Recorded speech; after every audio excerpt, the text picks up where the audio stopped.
Amados hermanos, tengan todos muy buenos días. Agradecido estoy de poder estar con ustedes, poder hablar con ustedes, saludarles de la manera más amorosa que la distancia lo puede permitir.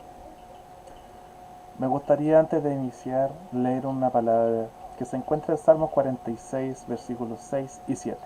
Y dice así, de la versión internacional que está mucho mejor.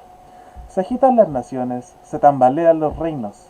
Dios deja oír su voz y la tierra se derrumba. El Señor Todopoderoso está con nosotros. Nuestro refugio es el Dios de Jacob. Así como nosotros nos hemos mantenido con unas diferencias de salida por producto de la pandemia que estamos viviendo, nuestro refugio siempre va a ser nuestro Señor Jesucristo. Me alegra poder saber que todos están bien.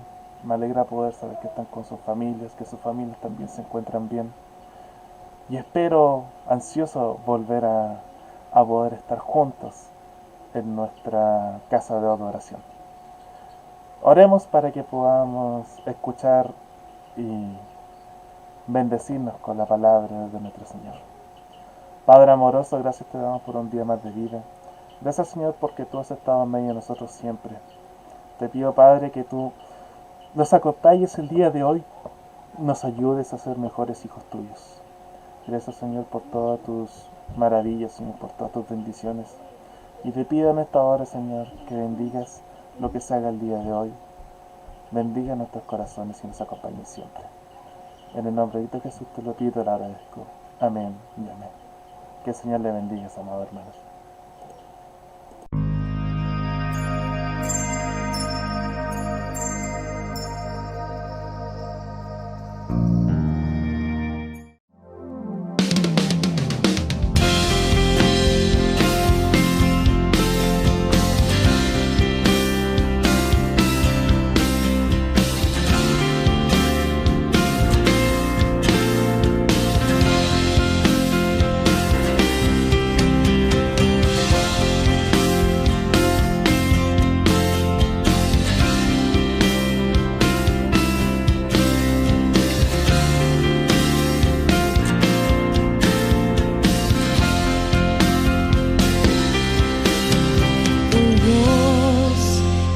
Los cielos y la tierra con el poder de su palabra y reina con autoridad. El Dios que aún los vientos le obedecen, una palabra suficiente para los muertos levantar. Nadie es como Él, oh grandioso. Tú eres el Dios que adoramos, todopoderoso y soberano, grande misericordia y poder para salvar. Tú eres el Dios que adoramos, quien derrotó la muerte y el pecado, glorioso Redentor y Rey, te adoramos.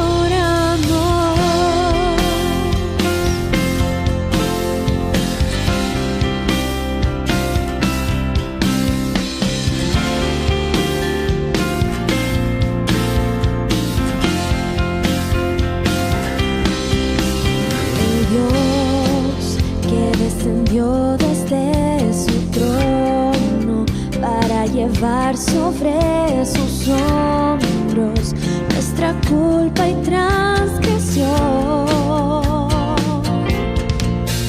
Jesús, exaltado sobre todo, nombre sobre todo nombre, solo en Él hay salvación.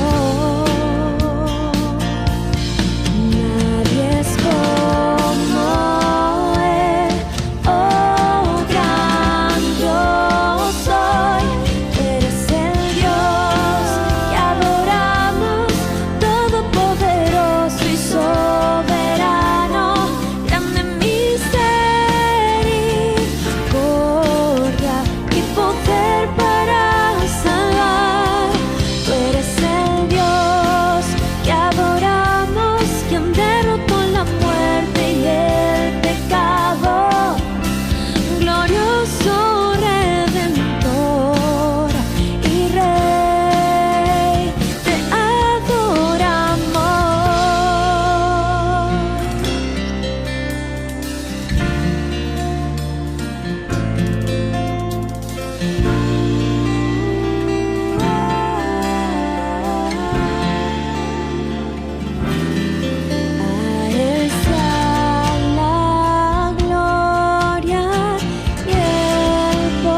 bien y el mal rechazaré.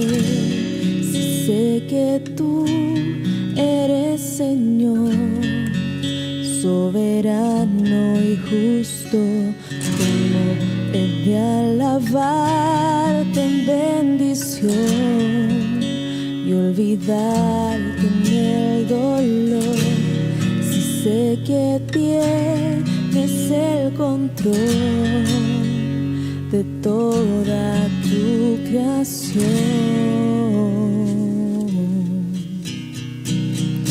¿cómo he de creer en ti al tener y dudar en la escasez? Si sé que tú eres siempre fiel y nunca cambias, ¿cómo he de seguir en libertad y huir en la opresión?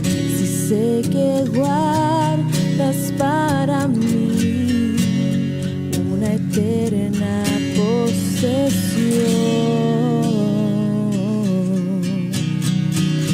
Bendito sea el nombre del Señor, en todo tiempo se haga tu perfecta voluntad en mí. Trae gloria a tu nombre a través de mi aflicción. Dame tu gracia para ver que vivir es Cristo.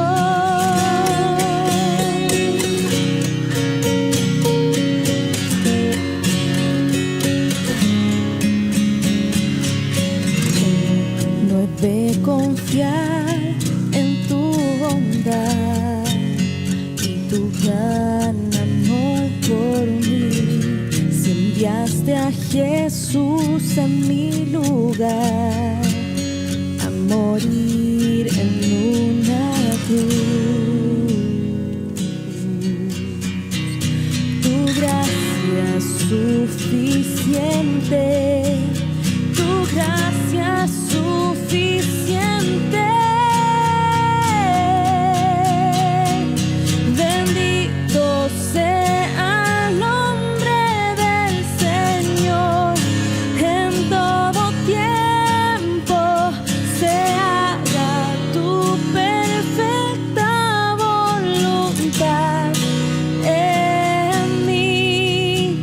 Trae gloria a tu nombre a través de mi aflicción. Dame tu gracia para ver que vivir es Cristo. Fija mis ojos solo en ti, en lo eterno, en el cielo. La aflicción de este mundo jamás se compara a la gloria que ha de venir. Vivir es Cristo, vivir es Cristo, vivir es Cristo, vivir es Cristo. Bendito sea el nombre del Señor, en todo tiempo se haga tu perfecta voluntad en mí. Trae gloria a tu nombre a través de mi aflicción. Dame tu gracia para ver que vivir es Cristo. Vivir es Cristo.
días, querida iglesia, amada familia. Qué gozo es poder estar nuevamente en la presencia del Señor, de alguna u otra manera reunidos en torno a su palabra, para poder ir nuevamente hoy a escuchar del Señor una voz que nos dé luz y dirección. Vamos a leer juntos el Salmo 42, este querido Salmo que más de alguna ocasión ha bendecido nuestras vidas, y lo hacemos en el nombre de nuestro Señor Jesús. Dice: como el ciervo brama por las corrientes de las aguas, así clama por ti, oh Dios, el alma mía. Mi alma tiene sed de Dios, del Dios vivo. ¿Cuándo vendré y me presentaré delante de Dios? Fueron mis lágrimas mi pan de día y de noche, mientras me dicen todos los días: ¿dónde está tu Dios? Me acuerdo de estas cosas y derramo mi alma dentro de mí, de cómo yo fui con la multitud y la conduje hasta la casa de Dios, entre voces de alegría y de alabanza del pueblo en fiesta. ¿Por qué te abates, oh alma mía, y te turbas dentro de mí? Espera en Dios, porque aún he de alabarle. Salvación mía y Dios mío, mi alma está abatida en mí, me acordaré por tanto de ti desde la tierra del Jordán y de los hermonitas desde el monte de Misar. Un abismo llama a otro la voz de tus cascadas, todas tus ondas y tus olas han pasado sobre mí, pero de día mandará Jehová su misericordia, y de noche su cántico estará conmigo, y mi oración al Dios de mi vida. Diré a Dios: roca mía, ¿por qué te has olvidado de mí? ¿Por qué andaré yo enlutado por la opresión del enemigo? Como quien hiere mis huesos, mis enemigos me afrentan, diciéndome cada día: ¿dónde está tu Dios? ¿Por qué te abates, oh alma mía? ¿Y por qué te turbas dentro de mí? Espera en Dios, porque aún he de alabarle. Salvación mía y Dios mío. Oremos al Señor. Amado Padre, nos presentamos delante de ti, Señor, y ante tu palabra venimos. Y nos gozamos, Padre, porque tú nos hablas, porque tú nos conoces, porque nuestra realidad para ti no es ajena, porque, Señor, tú no eres indiferente a nuestra condición, a nuestras limitaciones y nuestra fragilidad. Hoy pedimos, Señor, que tú nos des luz, que tú, Señor, guíes nuestros corazones y nos dirijas en todo este tiempo que estaremos escuchándote, para que luego, mi Señor, vivamos nuestra vida y discernamos las cosas de tal forma en que podamos glorificarte y ser edificados. Te lo pedimos en el nombre de Jesús. Amén. No hay persona en este mundo que no haya experimentado alguna vez algún periodo de desaliento. Y dado que Dios, hermano, no solo quiso crearnos con un cuerpo físico, sino que también nos dio pensamientos y nos dio emociones, y dado también como consecuencia de la caída en más de alguna ocasión, estas emociones experimentarán o nos llevarán a un estado de tristeza y de oscuridad en nuestra vida.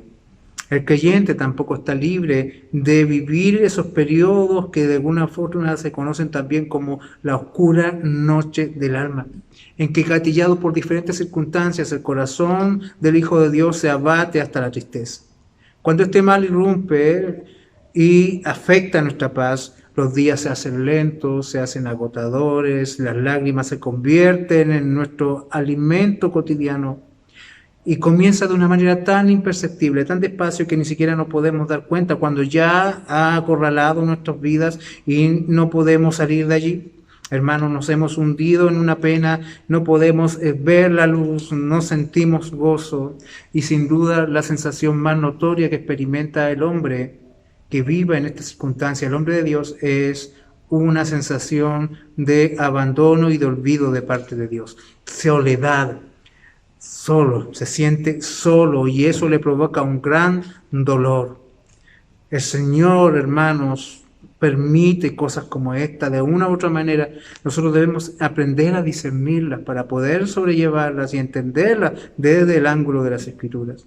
Nosotros pudiésemos preguntarnos cómo una persona de fe puede llegar a sentir tal abandono, cómo alguien que conoce el Evangelio, cómo alguien que ha disfrutado de la fe, de la comunión, de la paz y el perdón, en algún momento cae en este foso de la tristeza espiritual, donde se hace difícil vivir la vida de fe, hermanos, por un estado de melancolía y soledad. Hay muchos creyentes que están experimentando hoy en este momento estas circunstancias, este estado de depresión espiritual. Las Escrituras, hermanos, no niegan esta realidad. No poco nos dicen de que no es algo real en los creyentes, hermanos. La Biblia está llena de historias en que prominentes hijos de Dios han pasado por estos estados de tristeza. El libro de los Salmos, sin duda, puede ayudarnos mucho, porque el libro de los Salmos es un libro inspirado, lleno de oraciones y de canciones de Israel, donde se van plasmando las experiencias espirituales del pueblo en la presencia del Señor. Allí se va desnudando el alma de los hombres. Ellos hablan de sus alegrías, le dan voz a sus pensamientos, dejan dan a conocer sus emociones, ellos hablan de alegría, de tristezas y de una manera poética pero real. Las experiencias espirituales de Israel son puestas de una forma tal en que nosotros podemos adorar y aprender al Señor a través de ellos. El salmo que hemos leído es identificado como un masquil. ¿Qué significa esto? Significa que es un salmo de instrucción, es un salmo de enseñanza que fue escrito con el fin de que fuera entonado en público para que los que concurrían al templo mientras adoraban al Señor pudiesen aprender, y en este caso aprender a cómo luchar contra el desánimo, cómo vencer esa instancia tan angustiante que viene sobre el Hijo de Dios. Recordemos también que Coré fue un hombre que fue promotor de una rebelión contra Moisés y Aarón, y en el libro de Números capítulo 26, verso 9 al 11, Dios lo castiga y lo enjuicia, lo ejecuta de una manera tremenda y terrible, pero en cambio sus hijos fueron librados de ese juicio, y siglos más tarde lo vemos a ellos como los encargados de la alabanza dentro del templo. Ellos son sacerdotes que están para dirigir las canciones y los salmos que se cantan al interior del templo. Ellos escribieron este salmo y escribieron una serie de salmos dentro de esta sección del libro que muchos dicen de que es como en la historia de Israel, aquella parte que tiene que ver con el éxodo del pueblo de Israel. Y eso nos puede ayudar, hermanos, a poder entender la razón del dolor que está experimentando el varón que está escribiendo, hermanos. Él está experimentando distanciamiento, está experimentando lejanía. Y eso, hermanos, es lo que nosotros vemos que ocurre en el libro en los periodos del Éxodo, hermanos. Allí se puede ver la aflicción que provoca de la debilidad espiritual en aquel que está escribiendo, y sin duda también es la raíz de quizás del dolor y la angustia que muchos creyentes hoy también están experimentando. Hermanos, aquí leemos constantemente de que él expresa su dolor y lo trata de mostrar de una manera gráfica, diciendo, por ejemplo, de que sus lágrimas fueron su pan de día y de noche, y además también él habla en cierta forma constantemente acerca de por qué ha sido olvidado por Dios, por qué Dios se alejó de él, y también dice de que sus enemigos están constantemente enrostrándole la realidad, o le están diciendo de que Dios se alejó. ¿Dónde está tu Dios?, le dicen constantemente. Hermanos, estos escritos fueron hechos para despertar, expresar y moldear la vida emocional del pueblo de Dios. Las poesías y las canciones existen porque también existen los pensamientos y las emociones, y nuestras emociones son también importantes para Dios. A Dios le importa lo que sentimos, a Dios le importa los pensamientos que cruzan por nuestra mente, a Dios le importa, y por eso nos habla hoy. Y por eso, hermanos, el Señor no es ajeno a la realidad de que habrán ocasiones en nuestras vidas en que estaremos pasando periodos de oscuridad y de tristeza, hermanos, y sin duda aquellas cosas vienen sobre el creyente porque Dios las permite.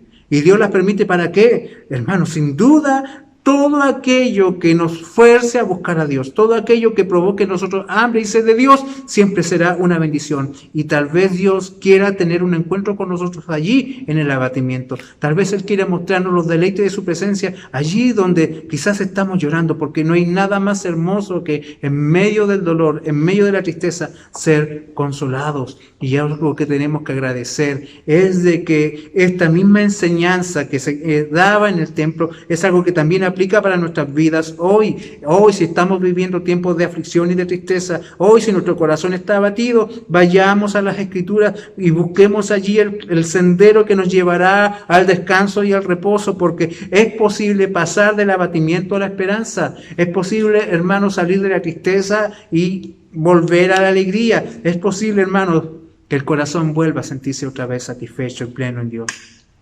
Lo primero que encontramos desde el verso 1 al 5 es la descripción de un pasado perdido que provoca mucho dolor al hombre que está escribiendo. El salmista comienza mostrando cuál es su estado actual. Y él, cuando se describe a sí mismo, se describe como un siervo que se está muriendo de sed, está desesperado, y esa desesperación es por Dios. El agua que calma su sed es Dios. El verso 2 dice, mi alma tiene sed de Dios, del Dios vivo. Hermanos, cuando alguien ha experimentado el gozo de la comunión con Dios, nunca estará satisfecho sin esa comunión. No hay una fuente aparte de Dios que pueda provocar un deleite mayor y que pueda reemplazar en el verdadero creyente aquel gozo que viene del estar en comunión con Dios. Luego él sigue diciendo, ¿cuándo vendré y me presentaré delante de Dios? El alma del hombre nunca estará satisfecha si no vuelve a Dios, si no está cerca de Dios. Todo lo que el hombre construya lejos de Dios en algún momento va a sucumbir y su corazón va a volver a la insatisfacción y va a volver a la tristeza, hermanos. Y él se pregunta, ¿cuándo vendré? ¿Cuándo me presentaré delante de Dios? Otra traducción nos ofrece una hermosa forma de entender este texto cuando leemos también en esta oración. ¿Cuándo vendré y veré el rostro de Dios? La expresión el rostro de Dios, hermanos, es una forma de describir el favor de Dios. Es una forma de describir, hermanos, el amor de Dios por sus hijos. Y sin duda, hermanos, basta con que Dios dirija su mirada hacia alguien, hermano, y esa mirada de favor para aquellos a los cuales el Señor está mirando, sin duda puede convertir cualquier cosa en gozo. El desierto lo puede hacer florecer y el corazón abatido le puede dar gozo que no se termine. El salmista está experimentando aquí ausencia de Dios. Él añora un pasado en que podía estar en su presencia, que lo pudo haber alejado de esas circunstancias. El verso 6 nos dice algo que nos puede dar luz en torno al cómo llegó a este estado. Él dice acá, Dios mío, mi alma está abatida en mí, me acordaré por tanto de ti desde la tierra del Jordán y de los hermonitas, desde el monte de Misar. Los sacerdotes tenían que estar en Jerusalén, tenían que estar en el templo. Pero en cambio él dice que él se acuerda de Dios desde un sector geográfico de Israel que está extremadamente lejos de Jerusalén. Está hablando de las tierras que están al norte de Israel, la tierra de Jordán y de los hermonitas, en el monte de Misar. Geográficamente están ubicados en el norte de la tierra. Por lo tanto, está muy lejos físicamente del templo. Y para que algo así hubiese llegado a ocurrir es porque circunstancias trágicas tienen que haberse presentado. Posiblemente una deportación, un traslado forzoso, un alejamiento, porque quizás tuvieron que huir de la tierra donde él tenía toda la fuente de su deleite. La desazón de su corazón es descrita con expresiones como, fueron mis lágrimas mi pan de día y de noche. En el verso 4, él recuerda sus experiencias allá en la casa de Dios junto al pueblo de Dios. Él mismo había sido un activo hombre de Dios que dirigía a sus hermanos en la adoración. Y tales recuerdos aumentan su nostalgia. Él añora ese pasado donde tenía el gozo de ser parte de la adoración, en comunión junto al pueblo. En ese ambiente experimentaba él un deleite, un gozo, una alegría que llenaba todo su ser. Ahora eso que lo deleitaba no lo tiene. Y eso hace que su dolor sea aún mucho más agudo. Y note usted cómo el salmista aquí une el pensamiento de la presencia de Dios con la comunión con el pueblo de Dios. O sea, la presencia de Dios y el pueblo de Dios estarán siempre unidos. Y su gozo es tanto estar en la presencia de Dios como estar en compañía de sus hermanos. Por lo tanto, queridos hermanos, esto a nosotros nos ayuda a pensar en qué es lo que ha sido lo más doloroso de este tiempo de distanciamiento que hemos tenido que enfrentar como iglesia. Sin duda, si usted le pregunta a cualquier hermano, es este cierre forzoso de los templos, donde no hemos podido estar juntos adorando al Señor.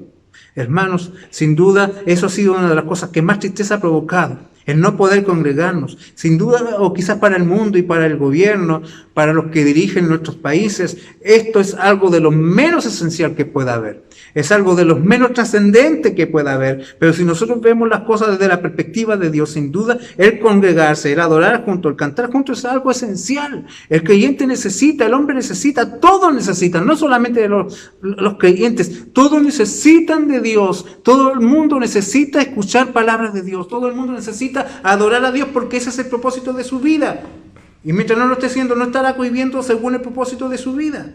Hermanos, el Señor nos ayude y nos dé sabiduría, porque pareciera de que se alejan las posibilidades de volver a reunirnos, pero de una u otra forma nosotros confiamos en Dios y sabemos que en algún momento vamos a tener que plantearnos frente a estas cosas de acuerdo a las Escrituras, como los hombres de Dios allá en el libro de los Hechos, cuando dijeron, es mejor obedecer a Dios antes que a los hombres. El Señor nos dé valor, porque sin duda, hermanos, el estar junto adorando al Señor es algo necesario. Ahora muchas preguntas pueden aparecer. Dios permite tiempos de desierto espiritual. Dios permite tiempos de opresión. ¿Qué propósitos puede tener Dios en que sus hijos se sientan separados de Él? ¿Es pecado la depresión? ¿Es pecado el desánimo, sentirse triste? Sí, hermanos, el Señor nos ayude, porque sin duda más de alguna vez nosotros oímos que el que estaba pasando tiempos de angustia espiritual era porque estaba en pecado o estaba casi poseído.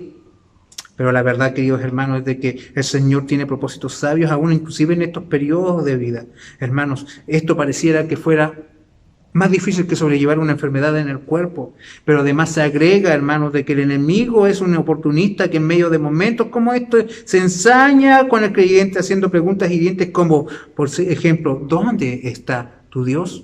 Pero hermanos, la batalla por el pasado perdido se da a través de la esperanza de un Dios fiel en el presente.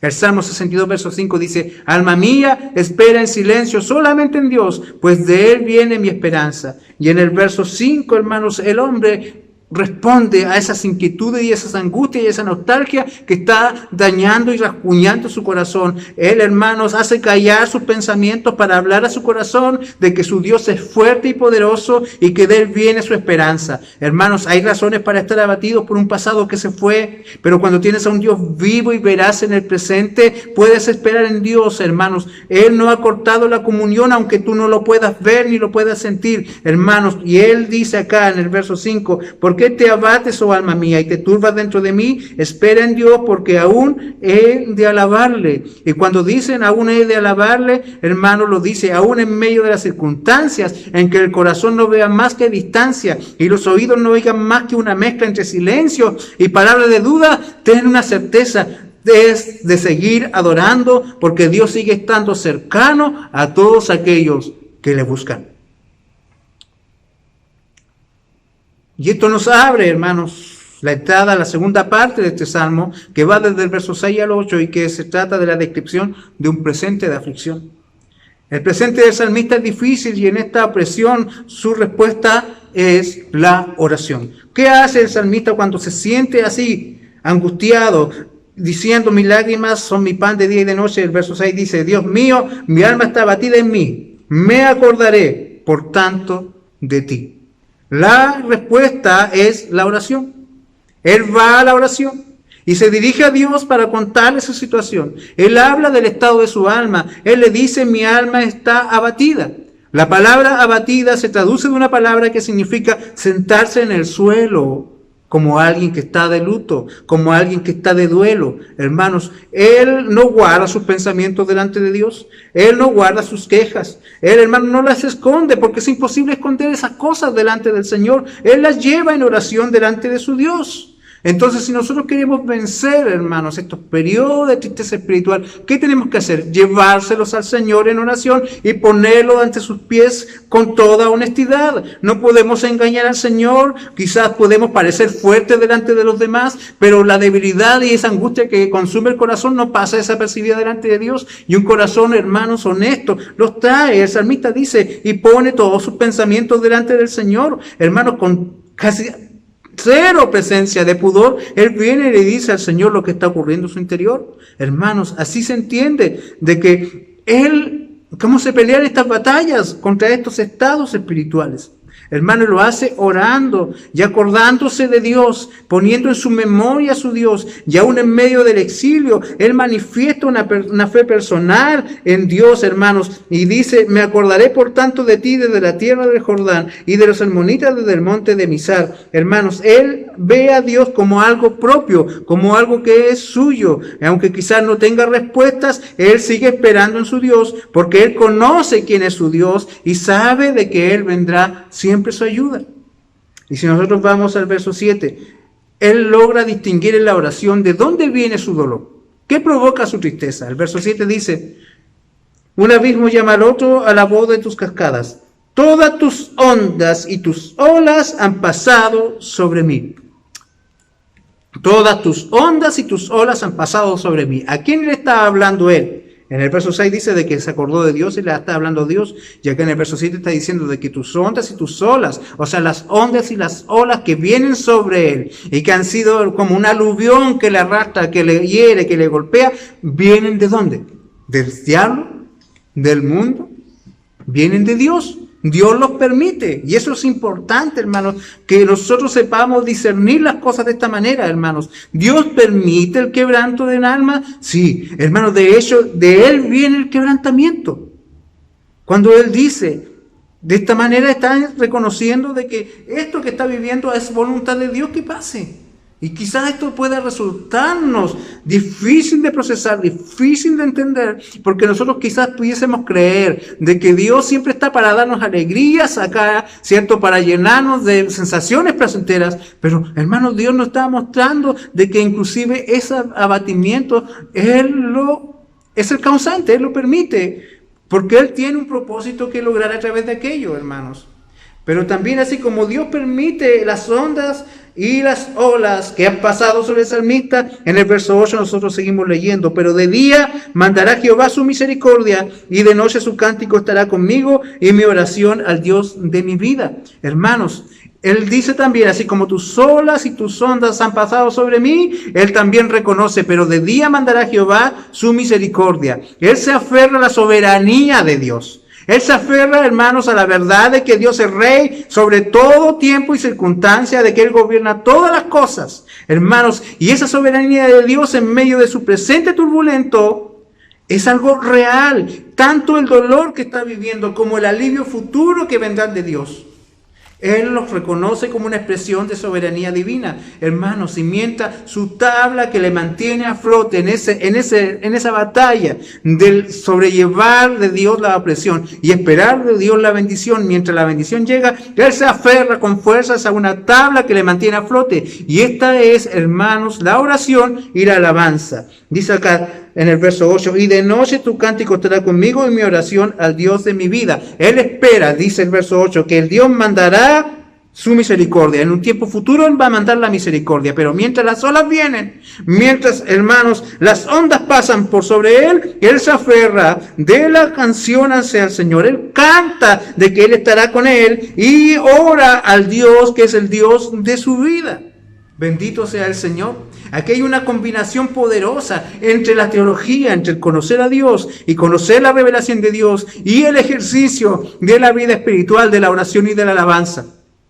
Saber que tenemos un Dios soberano que está al tanto de todo lo que nos ocurre y que permite todo lo que nos está pasando, sea de alegría o de quebranto, es al final de todo la instancia mayor, más grande, más alta de cualquier consuelo que nosotros podamos buscar. Saber que Dios es soberano es nuestra gran consolación. ¿Y por qué? Porque al saber de que las cosas vienen de Dios, nosotros, aunque no entendamos el por qué estamos pasando lo que estamos pasando, sabemos quién es nuestro Dios. Sabemos que nuestro Dios es bueno, sabemos que nuestro Dios es justo, sabemos que nuestro Dios es perfecto y por lo tanto estas cosas que han venido sobre nosotros también serán buenas, justas y perfectas porque vienen de Dios, aunque nosotros no la entendamos. Y mientras no la entendamos, ¿qué podemos hacer? Cantar, llorar.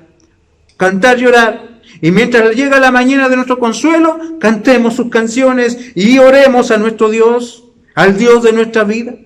En el verso 8, el salmista al reaccionar se anima a cantar y canta no solo una canción para alegrarse, sino para recordarse de que su Dios está con él. De noche tu cántico estará conmigo. Y luego ora pidiendo que no que las cosas cambien, no ora pidiendo que las circunstancias evolucionen para bien, sino que para hacer reposar su alma mientras dura la espera. Hermanos, porque la oración siempre será por causa nuestra, no por causa de Dios. Dios, hermano, no necesita oraciones como nosotros las necesitamos. Hermanos, Dios no necesita de nosotros como nosotros le necesitamos a Él. La oración Dios la dejó, no para que nosotros movamos su voluntad, sino para que nosotros podamos encontrar descanso mientras su voluntad se cumple en nuestras vidas. Hermanos, y eso es maravilloso porque mientras espera la bendición, Él espera en Dios y el esperar en Dios nunca será algo en inactividad. Él mientras espera a Dios, en Dios lo hace cantando, lo hace orando, canta acerca de su fe y busca su rostro en oración. Hermanos, esto implica ser intenso, ser intencional, tener el propósito y ejercitar y dar la batalla constante y permanente de esta manera. El presente difícil se combate con los medios de adoración que tenemos. Justamente esos medios que nosotros abandonamos cuando pasamos tiempo de tristeza. Porque sin duda una de las cosas que más fácil nos resulta dejar en medio de la angustia es el orar y el cantar. Que es simple y elemental.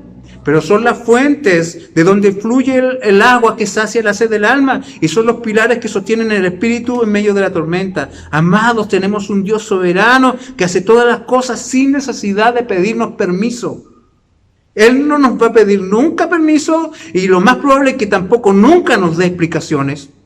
Pero ese Dios es el Dios a quien podemos acercarnos confiadamente por la gracia del Señor en los tiempos de abatimiento. Quizás no nos dará explicaciones, pero sí nos dará consuelo, sí nos dará fortaleza. Y esto nos permite ya entrar a nuestra tercera parte de este salmo, que va del verso 9 al 11 y que nos muestra este proceso del abatimiento a la esperanza. Si nosotros continuamos leyendo, hermanos, el verso 9 presenta una dualidad que existe constantemente en el Hijo de Dios. Dice así: diré a Dios, roca mía, ¿por qué te has olvidado de mí? ¿Por qué andaré yo enlutado por la opresión del enemigo? Pero como si recién estaba orando, estaba cantando en el verso 8, recién estaba, pareciera que recuperándose en el verso 8, y en el verso 9 otra vez lo encontramos abatido, experimentando una terrible lucha en su corazón. Hermano, esto nos muestra de que la batalla contra el desánimo nunca será fácil. Nunca será fácil de superar el abatimiento. Nunca será algo que se solucione con una dipirona o con un medicamento, así que uno lo saque, lo beba, que lo tome con un poco de agua y se solucione. Hermano, el abatimiento no se soluciona con 3 canciones y 2 oraciones. Es algo que tenemos que ser constantes, que tenemos que ser permanentes, perseverantes en la batalla. Hermanos, el Señor nos ayuda. En el verso 9 leemos: roca mía. Parece una expresión de alabanza, pero que va acompañada de una pregunta contradictoria. ¿Por qué te has olvidado de mí? Y aquí podemos ver el conflicto que existe entre la fe y la realidad. Él sabe de que su Dios es su roca. Él sabe de que su Dios es fuerte. Él sabe de que su Dios es seguro. Él sabe de que Dios permanece. Pero en la realidad cotidiana él percibe de que Dios le olvidó. Percibe de que Dios ya no se acuerda de su nombre. ¿Alguna vez has tenido esa sensación, hermano? Esa batalla en tu interior donde no concuerda lo que sabes y lo que crees con lo que estás viviendo. Bueno, hermano, aquí hay buenas noticias, no eres el primero. Bienvenido al club de los que luchamos todos los días contra esto. Y la frase vuelve en el verso 10 que describe nuevamente a sus enemigos enrostrándole de que su fe es en vano. El verso 10 dice: como quien hiere mis huesos, mis enemigos me afrentan diciéndome cada día, ¿dónde está tu Dios? Hermanos, el dolor es intenso, es un dolor que hiere sus huesos, un dolor intenso como una espada pesada y filosa que traspasa la carne y llega a quebrar los huesos. Hermanos, sin duda un dolor muy intenso le provoca el oír lo que pareciera razonable cuestionamiento de sus enemigos que le dicen: ¿dónde está tu Dios? Se supone que eres un creyente, se supone que tu vida debiese ser plena, se supone que debieses estar satisfecho, se supone de que nada debiera faltarte, mucho menos el gozo, pero mira cómo estás. ¿Dónde está tu Dios entonces? ¿Tu Dios es real? ¿Tu Dios existe? ¿Tu Dios te conoce? ¿Por qué estás así si eres un creyente? Amados hermanos, el dolor en el alma será mayor dependiendo de las voces que escuchemos, dependiendo de las voces a las que le decidamos prestar atención. Hermanos, hay muchas voces a nuestro alrededor, pero nosotros, hermanos, podemos discernir a quién prestar oído y a quién no. Cuando estamos en soledad y nuestro espíritu está débil, vendrán muchas voces de nuestro alrededor que harán más intenso el abatimiento, hermano, pero podemos contrarrestar el ataque espiritual del demonio oportunista. Pero al irrumpir en los enemigos, hermanos, el salmista nos dice de que hacen oír la verdad terrible de sentirse abandonado. El lamento de la confianza viene, hermanos, cuando nosotros luchamos contra esas voces confiando en la voz de Dios. De todas las voces que existen, hay una que es mayor. De todo el ruido que pueda haber en este mundo, hay una canción que se sobrepone a todas y es la voz de nuestro Señor. Allí, hermanos, Él da la batalla. Él, hermanos, se determina a seguir luchando. Y en el verso 11, Él responde con las mismas palabras que nosotros leímos en el verso 5. es como el centro y el final del Salmo están descansando en esta expresión que se repite, que es una maravillosa declaración de confianza y de esperanza en el Señor. Hermano, se repite este estribillo, era como el coro de la canción, hermano, como la parte más pegajosa de la canción, y que tiene el fin justamente de mostrarnos la herramienta principal que disponemos para luchar y vencer en estas circunstancias. En el Salmo, inclusive, hermano, esta misma expresión continúa a través del Salmo 43, y por lo tanto es la gran enseñanza de esta canción. ¿Cuál es la gran enseñanza de la canción? Verso 5, verso 11. ¿Por qué te abates, oh alma mía? ¿Por qué te turbas dentro de mí? Espera en Dios, porque aún he de alabarle, salvación mía y Dios mío. No es casualidad, hermano, que esto esté aquí.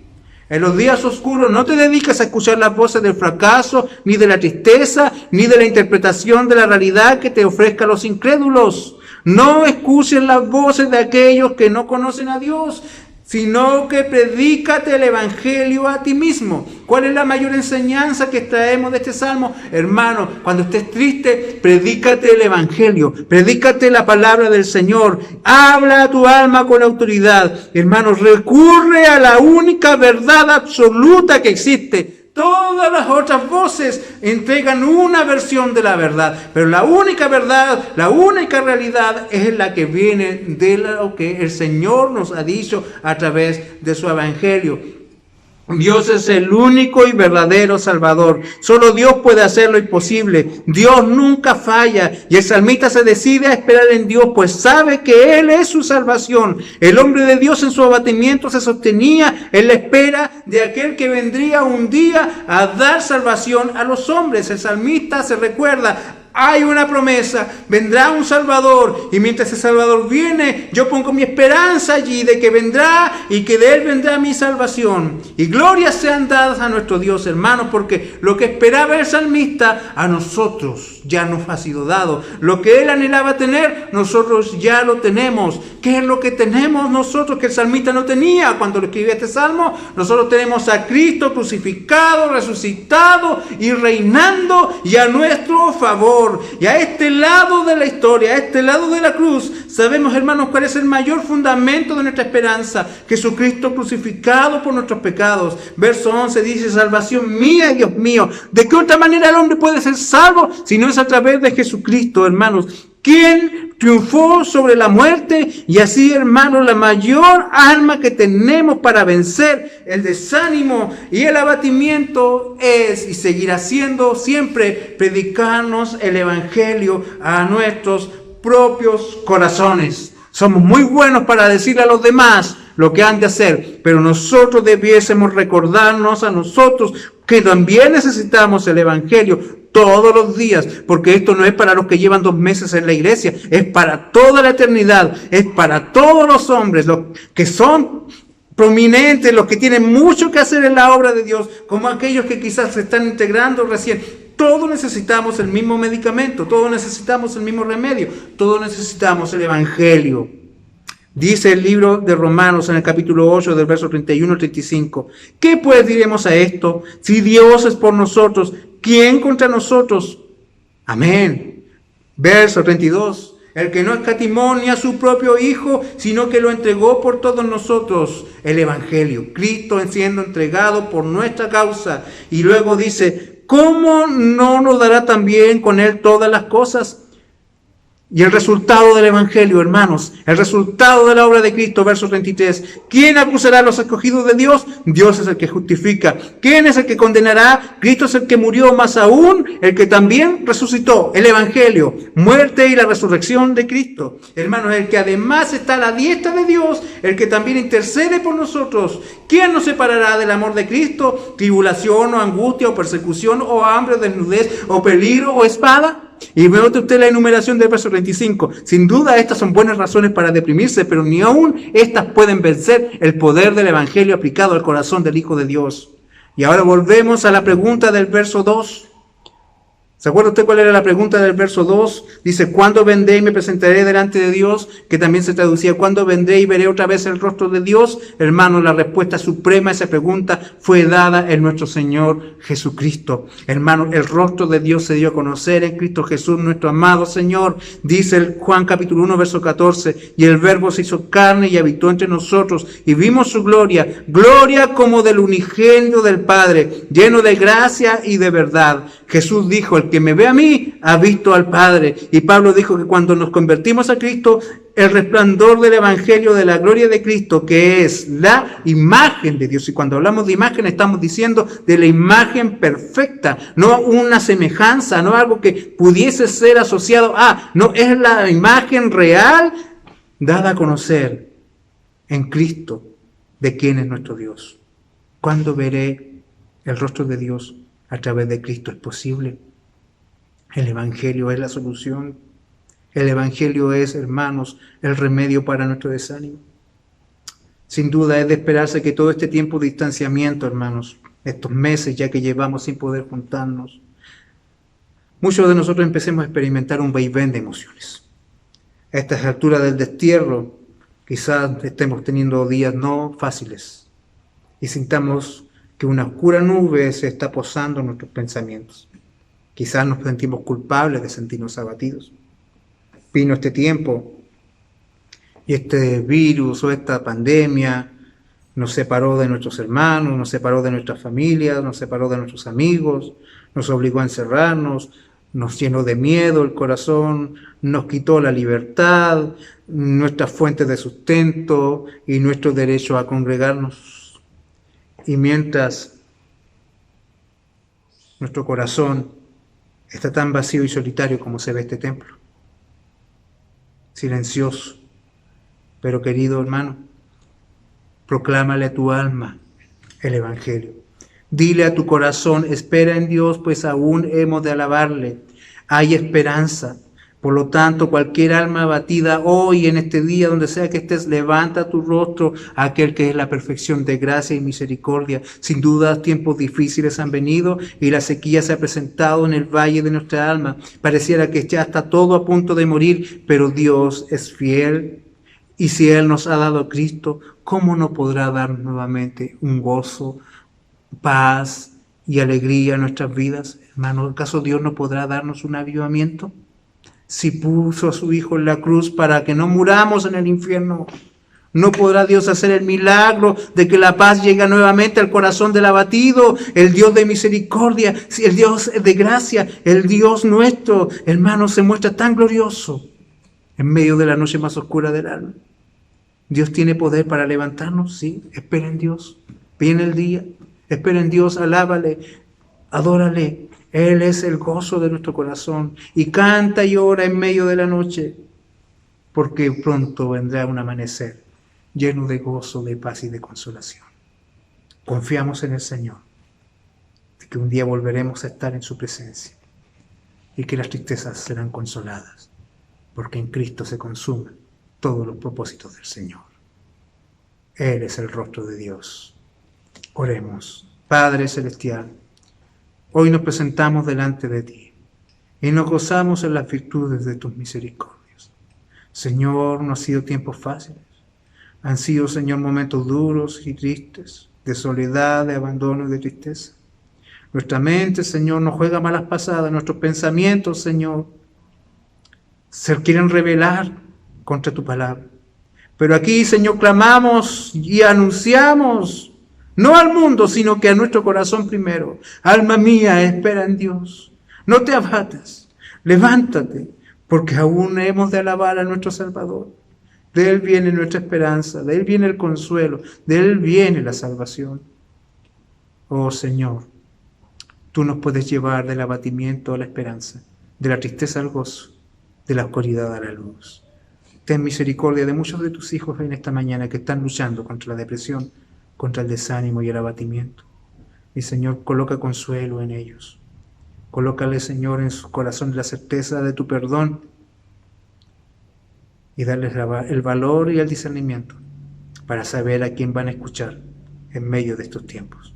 Te adoramos, Señor, y te damos gracias y te pedimos, Señor, que tu consuelo y paz sea derramado sobre la vida de tu pueblo. En el nombre de Jesús oramos. Amén. Amén. Que el Dios de gracia y paz le bendiga, amada iglesia.